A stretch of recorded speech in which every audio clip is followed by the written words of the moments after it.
Hello students, welcome to Jayshree teaching class. এখন আমরা class 6 Raya Martin প্রশ্ন বিচিত্রা 2025 বাংলা থেকে মডেল কোশ্চেন পেপার 11 সলভ করব, যেখানে একের আগে কি বলেছে, অর্ধ জগৎ আজও প্রণত যার চরণ তলে তিনি হলেন বুদ্ধ। যতীন দাসের একমাত্র ভগিনীর নাম ছিল লাবণ্য প্রভা। ছোট কথা ছোট গীত আজই মনে আসে, সময় কাটানোর খাসা জায়গা। আচ্ছা, এই প্রশ্নের সমাধানটা কিন্তু আমি পারছি না, তো কোথা থেকে নেওয়া হচ্ছে টেক্সটাই আমার জানা নেই। তো অবশ্যই যে জানবে একটু কমেন্টে 1-4 বলে উত্তরটা লিখে দেবে। ছুটি পেলে যায় সে ছুটে কোথায়? সমুদ্রে। পরবর্তী প্রশ্ন, সিসিএইচ ও রূপলীর সঙ্গে ফ্রেন্ডলি ম্যাচ হয়েছিল শনিবার। চল রে চল সবে ভারত সন্তান গানটি রচয়িতা জ্যোতিরিন্দ্রনাথ ঠাকুর। অতি সংক্ষেপে নিচের প্রশ্নগুলির উত্তর লেখো। সুধীরবাবুর কপালে ভাঁজ কিসের চিহ্ন?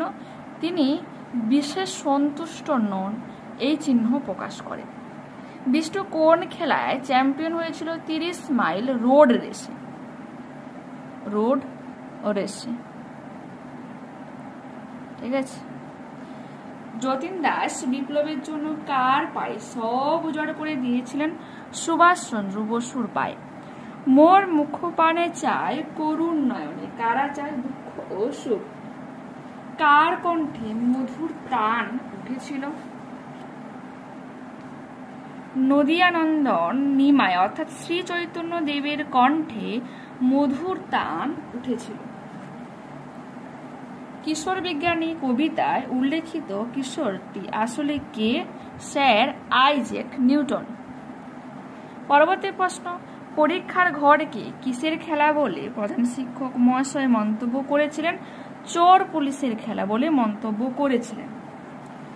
কোন মন্ত্র বলে ভোজন বিলাসী যতীন দাস অনশনের পথ বেছে নেন? তো আচ্ছা দেখো, এটা 168 পেজ, ঠিক আছে। দেখো 168, কোশ্চেন নাম্বার 9। এখান থেকে এতখানি লিখে নেবে। পরবর্তী প্রশ্ন কি, তারই বেলায় কুড়িয়ে গেলেন কে? কি কুড়িয়ে গেলেন? কিশোর নিউটন কয়েক মুঠো নুড়ি কুড়িয়ে নিলেন। ছায়াময় গ্রামগুলি দেখা যায় তীরে, গ্রামগুলিকে ছায়াময় বলা হয়েছে। 178 পেজ।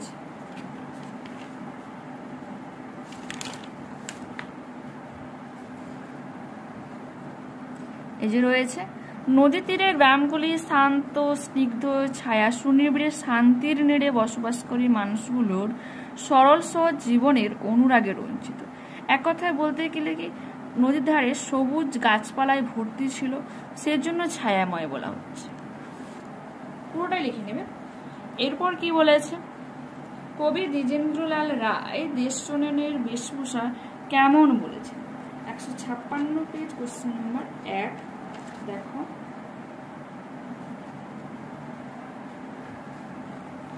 কবি পরাধীন দেশের নাগরিক, তিনি জানেন পরাধীনতার বেদনা কত গভীর। সেই গভীর বেদনায় ব্যথিতা দেশমাতাও। সন্তানের কষ্টের কথা ভেবে মায়ের চোখ আজ শুষ্ক। পরাধীনতার আধার ঘিরে আছে তাকে, তাই তার বেশবাস আজ মলিন। ঠিক আছে। কিন্তু এই যে অবিশ্বাস্য, কার কাছে কোন বিষয়টি অবিশ্বাস্য বলে মনে হয়েছিল? মাস্টারমশাই সুধীরবাবুর কাছে বিষয়টি অবিশ্বাস্য। কারণটা কি? আচ্ছা, এটা ফার্স্ট পার্ট, আর সেকেন্ড পার্ট এটা। হাবু বাংলাদেশে বর্ষাকাল সম্পর্কে রচনা লিখে আসেনি, শুধুমাত্র সাদা খাতাকে সামনে রেখে সে পুরো রচনাটাই বানিয়ে বলেছে, আর এই ঘটনাটাই সুধীরবাবুর কাছে অবিশ্বাস্য বলে মনে হয়েছে। পরবর্তী প্রশ্ন, সিসিএইচ এর প্রথম ওভারে কে বল করেছিল? ঠিক আছে। আর কি রয়েছে, তিনি কত রান দিয়েছিলেন? 211 পেজ। 211 পেজ। সিসিএইচ এর হয়ে প্রথম ওভারে বল করা ননিদা, তিনি ওই ওভারে 14 রান দিয়েছিলেন। পরবর্তী প্রশ্ন কি রয়েছে, ধরাতল কবিতাটি কার লেখা? রবীন্দ্রনাথ ঠাকুরের লেখা। ঠিক আছে, রবীন্দ্রনাথ ঠাকুরের লেখা। কোন কাব্যগ্রন্থ থেকে নেওয়া হয়েছে? চৈতালি নামক কাব্যগ্রন্থ থেকে নেওয়া হয়েছে। পরবর্তী প্রশ্ন, যতীন দাসের পিতার নাম কি? বঙ্কিম বিহারী দাস। তিনি মিউনিসিপ্যাল কর্পোরেশনের স্থায়ী চাকরিতে ইস্তফা দিয়েছিলেন কেন? স্বদেশী আন্দোলনের সময় ইংরেজদের গোলামি করবে না বলে তিনি এই মিউনিসিপ্যাল কর্পোরেশনের স্থায়ী চাকরিতে ইস্তফা দেন। এর ফল কি হয়েছিল? এরপরে স্টেশনারি দোকান খুলে সংসার চালাতে গিয়ে আজীবন দারিদ্র ও দুঃখের সঙ্গে লড়াই করে গেছেন তিনি। এখানে এর ফলে তিনি কথাটা বলবে। পরবর্তী পেজ, 300 কোটি সন্তান যার ডাকে উঠছি আমার দেশ। আমার দেশ বলতে কবি ভারতবর্ষকে বুঝিয়েছে। সেখানে বুদ্ধ আত্মার উদয় হয়েছিল কেন? এটা তোমাকে একটু এরকম ভাবে লিখতে হবে। দেখো, এই যে মানুষকে মুক্তির পথ দেখানোর জন্য, দরিদ্র ধনী সকলের মধ্যে সত্য প্রতিষ্ঠা করার জন্য, মানুষ কিভাবে লোভ হিংসা থেকে দূরে থাকতে পারে সে বিষয়ে তাকে নিজেকে উৎসর্গ করতে, সে কথা তিনি শেখানোর জন্য, তার উদার মানবতাবাদী আচরণ সাধারণ মানুষের মনে শান্তি এনেছিল, বা যে সাধারণ মনের মধ্যে শান্তি এনে দেওয়ার জন্যই তার এই জগতে আবির্ভাব হয়েছিল। এরকমভাবে উত্তরটা লিখতে হবে।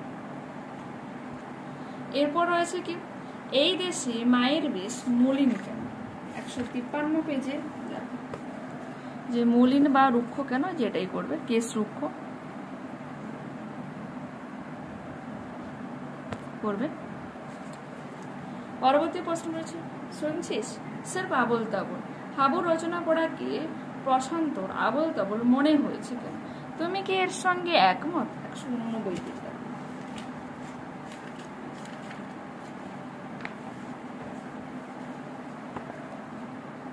করে নেবে, এখান থেকেই এতখানি। এরপর কি রয়েছে, ঝিনুক কুড়োয় জ্ঞানের সাগর বেলায় আলোচ্য অংশটি তাৎপর্য বিশ্লেষণ করো। 200 পেজ, কোশ্চেন নাম্বার 8-5।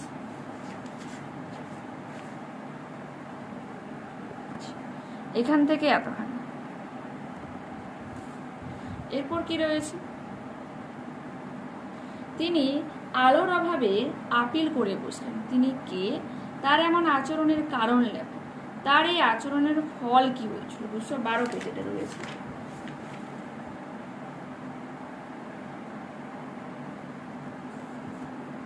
যেটা করবে, আচ্ছা, আচরণের ফল কি হয়েছিল? তো তার আপিলটা মঞ্জুর হয়ে গিয়েছিল। অবশেষে রুপোলের সঙ্গের সাথে সিসিএইচ এর ম্যাচটা ড্র হয়ে সরনা হয়ে গিয়েছিল। এটা তোমরা লিখবে। পরবর্তী প্রশ্ন রয়েছে, ধরাতল কবিতায় কবির প্রকৃতি কিভাবে ফুটে উঠেছে নিজের ভাষাটা। 178 পেজ দেখো, বিষয় সংক্ষেপটা করে নেবে।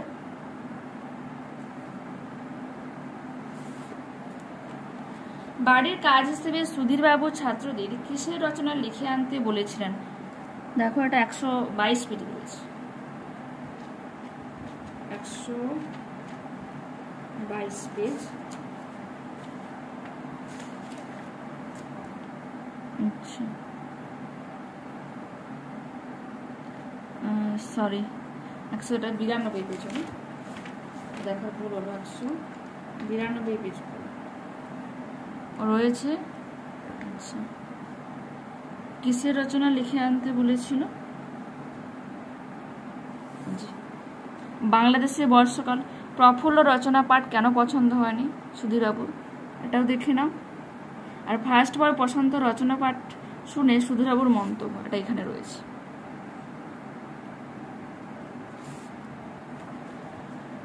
বাঘছানাকে বাবা কিভাবে কাঁকড়ার হাত থেকে রক্ষা করলো? 145 পেজ।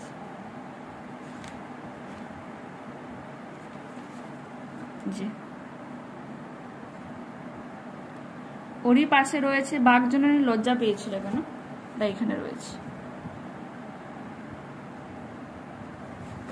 দেখেছো? 145 পেজেই করবে, আর 4 3 4। এরপর কি রয়েছে? এরপর রয়েছে 5 বলেছে অতি সংক্ষেপে নিচের প্রশ্নগুলির উত্তর দাও। হিজিবিজবিজের সকালের নাম কি ছিল? আলু নারকেল। কে বার্ষক খেয়ে ফেলেছিল? ব্যাকরণ সিংহের ছোট ভাই। পেঁচা কেন চোখ বুজে থাকে? তার চোখে ব্যারাম আছে সেজন্য। এরপর রয়েছে দস্তুর মতো 4 আনা পয়সা খরচ করে সাক্ষী দেওয়ানো হচ্ছে, কার উক্তি? প্রথম সাক্ষী কে ছিল? দেখো এটা রয়েছে তোমার 227 পেজ, 227। কুমিরের উক্তি, প্রথম সাক্ষী ছিল হিজিবিজবিজ। এরপর কি ছিল? যে নেড়া কেন আসামি হতে রাজি হয়েছিল? নেড়া পয়সার লোভে আসামি হতে রাজি হয়েছিল। এরপর কি রয়েছে? আমি ভারী অপ্রস্তুত হয়ে গেলাম। বক্তা কে অপ্রস্তুত হয়ে গেলেন কেন? দেখো এখানে রয়েছে আমি ভারী অপ্রস্তুত হয়ে পড়লাম, তোমরা কি নেব? এখানে বক্তা হলেন লেখক সুকুমার রায়। তিনি অপ্রস্তুত হয়ে পড়লেন কেন? কারণ তিনি ভেবেছিলেন চন্দ্রবিন্দুর কথাটা নিশ্চয়ই ওনার জানা উচিত ছিল, তাই থতমত খেয়ে মানে তিনি একটু অপ্রস্তুত হয়ে পড়েছিলেন। এটুকুই লেখো। পরবর্তী প্রশ্ন কি রয়েছে? তুমি সজারুকে চেনো, উক্তিটি কে কাকে করেছে? উত্তরদাতা কি জানিয়েছে? আচ্ছা, এটা হজবর্ণ বইতে 40 পেজে রয়েছে। 40 পেজ একটু ওপেন করো। যে তুমি সজারুকে চেনো,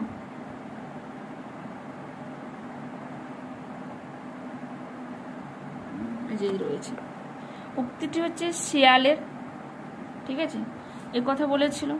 তারপর কি রয়েছে? উত্তরদাতা কি জানিয়েছিল? মানে হিজিবিজবিজ বলেছিল। আচ্ছা, প্রশ্ন করেছে কি শিয়াল, উত্তর দিয়েছিল হিজিবিজবিজ, তা উত্তরদাতা হয়ে যাবে হিজিবিজবিজ। বলছে হ্যাঁ সজারু চিনি, কুমির চিনি, সব চিনি। সজারু গর্তে থাকে, তার গায়ে লম্বা লম্বা কাঁটা, আর কুমিরের গায়ে চাকা চাকা ঢিপির মতো, তারা ছাগল টাগল ধরে খায়, ঠিক আছে, এ কথা বলবে। এরপর বলছি যে উত্তর শুনে কে ভয়ানক কেঁদে উঠেছিল? যে উত্তর শুনে ব্যাকরণ সিং ব্যয় ব্যয় করে ভয়ানক করে কেঁদে উঠলো, কারণ ব্যাকরণ সিং কিন্তু একটা ছাগল, আর এখানে যেহেতু বলেছে কুমির ছাগল টাগল খায়, এই কথা শুনে কিন্তু ব্যাকরণ সিং এরকম ব্যয় ব্যয় করছিল। এরপর কি রয়েছে? হজবর্ণ গল্প অবলম্বনে গল্প কথকের স্বপ্নের সংক্ষিপ্ত বিবরণ দাও। 229 পেজে রয়েছে, দেখে নাও। তো এখান থেকে রয়েছে করবে।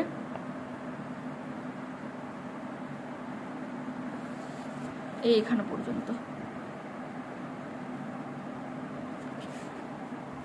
এরপর কি রয়েছে? ঠিক উত্তরটি বেছে নিয়ে লেখো। উপসর্গের অন্য একটি নাম আদ্য প্রত্যয়।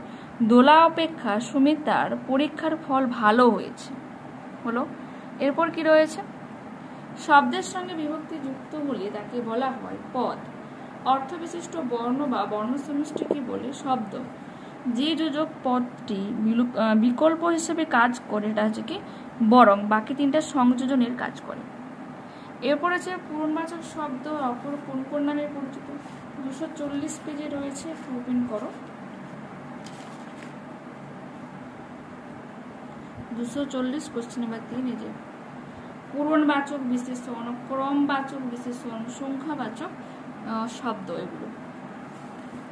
এরপর কি রয়েছে? এরপর রয়েছে মন্দির শব্দের ব্যুৎপত্তিগত অর্থ ও প্রচলিত অর্থ লেখো। দেখো পরিবর্তন করো। অক্ষর হয়ে যাবে আক্ষরিক, ইচ্ছা ঐচ্ছিক, ঠিক আছে। তারপর রয়েছে গভীর গাম্ভীর্য এক ঐকিক। সংখ্যাবাচক শব্দের শেষে নির্দেশক বসিয়ে দুটি শব্দ গঠন করে লেখো। 2 যুক্ত টি 2টি হয়ে যাবে, আর 10 যুক্ত টি 10টি, ঠিক আছে। টি হচ্ছে নির্দেশক। অনুচ্ছেদটা পর্বের প্রশ্ন কি রয়েছে? কত খ্রিস্টাব্দে গ্যালিলিও জন্মগ্রহণ করেন? 1564 সালের 15 ফেব্রুয়ারি গ্যালিলিও জন্মগ্রহণ করেন। তার পিতা কে ছিলেন? তার পিতা একজন ছিলেন সঙ্গীতজ্ঞ, গণিতজ্ঞ। তার পিতা কোন ব্যবসাটাকে কাজে লাগিয়েছিল? কাপড়ের ব্যবসা। গ্যালিলিও অল্পকালের মধ্যে বিশিষ্ট গণিতজ্ঞ বলে প্রসিদ্ধ লাভ করেছিলেন। অনুশীলন শব্দটি যথার্থ প্রতিশব্দ অনুচ্ছেদ খুঁজে নিয়ে লেখা, অনুচ্ছেদ থেকে হয়ে যাবে চর্চায়। এরপর আছে বিদ্যালয়ে দেওয়াল পত্রিকায় প্রকাশের অনুমতি চেয়ে পত্র লেখা। এটা আগেও দেখিয়েছি, সেটাই আরেকবার দেখিয়ে দিচ্ছি, দেখে নাও। বিদ্যালয়ে শিক্ষক দিবস পালন কেমন ভাবে করলে তা দিনলিপির আকারে লেখো। এখন রিসেন্ট তোমাদের 5ই সেপ্টেম্বর গেল, এটা সম্পর্কে তোমাকে লিখতে বলেছি। তো দেখো, এটা